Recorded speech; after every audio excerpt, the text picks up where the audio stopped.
Hey, Sunset Teens. Hope your Wednesday is going awesome. Well, as you can tell, we're still living separated and in quarantine, at least until the end of April. And while we're stuck in our homes and unable to meet in person, I hope you'll join me on Sundays and Wednesdays on the Youth Group YouTube channel for some devotional and lesson time. So tonight, we're going to be talking about resting. We've been forced into a position where we can't do a lot of the things we normally would do. You're not getting to go to school. You're not getting to go to youth group. You're not getting to go to practice for sports or concerts, plays or musicals. Some of you have jobs, but your hours might have been cut. You may be stuck inside, kind of like you've been arrested. So think of this as quarantine jail. What are you supposed to do with all this time? Well, you can rest. Resting is so important. It's not only good for you physically, but it's actually good for you spiritually. Now, when I say rest, I don't just mean the act of doing nothing productive. You could get nothing productive done and still not rest. You can find yourself at the end of a long day of doing nothing, feeling even more stressed and tired than if you'd been productive. So let me ask you a question. What are some unproductive activities you do during times of rest that leave you feeling rested? My last few weeks have looked different. We ended up closing the church office, so I've been working from home, which is, let me say, weird and challenging. But I've noticed by around Friday afternoon, my anxiety level is up, my chest is tight, I'm feeling stressed, busier than I felt for a long time. And I realized that I've been on all day and all night for weeks without breaking from my phone or computer. I'm constantly thinking about things I need to make, things I need to make happen, reading everything I can about the virus and recommended responses to it, and then rethinking how I need to approach things. I felt like I was in front of my screen constantly, and my brain and my soul were just tired. I wasn't surprised when I got my activity report on my phone that said my screen time was up 38% from the week before. Now, not all that 38% increase was productive, but I can tell you that 0% of it was restful.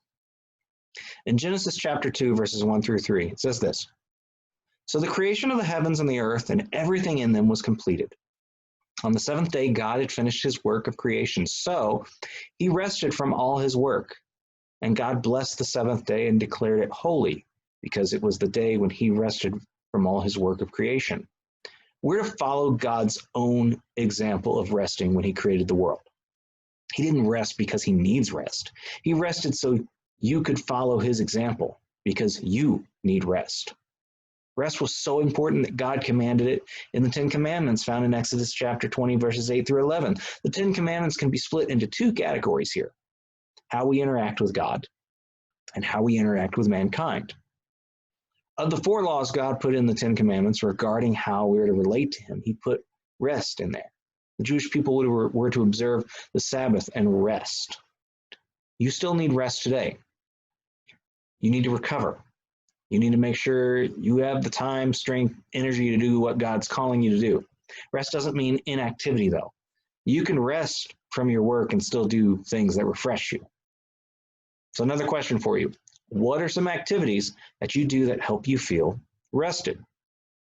There's a couple of activities that I really like to do that seem like a lot of work, but actually help me feel refreshed and rested. First one is I love to cook and bake. So far, I've made 2 loaves of bread, I've made homemade cheese soup, I've made spaghetti sauce from scratch, and I've grilled out burgers a couple of times. Now, it doesn't do much for my waistline, but it helps me de-stress when I'm creating something that I know people will enjoy. I've also found that I like editing and playing with videos. If you didn't notice, I now have the youth group logo behind me rather than just the back of my couch and wall.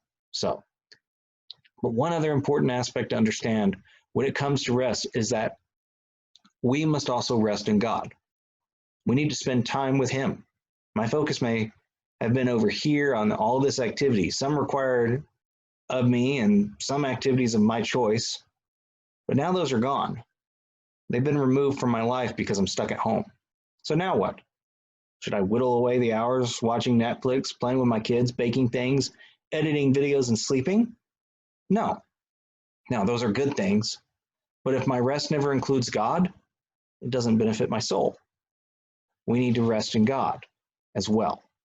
Jesus promised rest for our souls, but we get it through him. Matthew 11:28-30 says this. Then Jesus said, "Come to me, all of you who are weary and carry heavy burdens, for I will give you rest. Take my yoke upon you. Let me teach you, because I'm humble and gentle at heart, and you will find rest for your souls. For my yoke is easy to bear, and the burden I give you is light." Are you tired? I bet you are. Life's busy. Do you carry burdens? I know I do.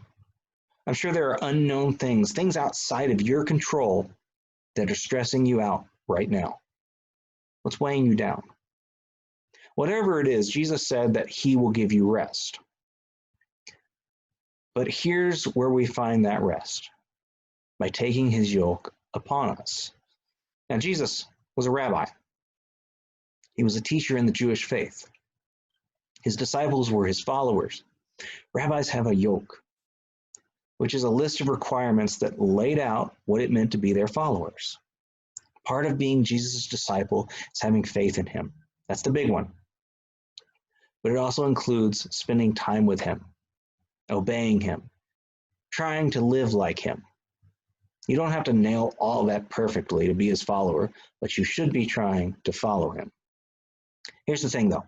When you follow Jesus closely, spend time with him, and try to be more like him, more like who he has created you to be, it's restful. In John 8:32-36, Jesus said that knowing him and obeying him is also freeing. How can it be restful or freeing to put in any effort?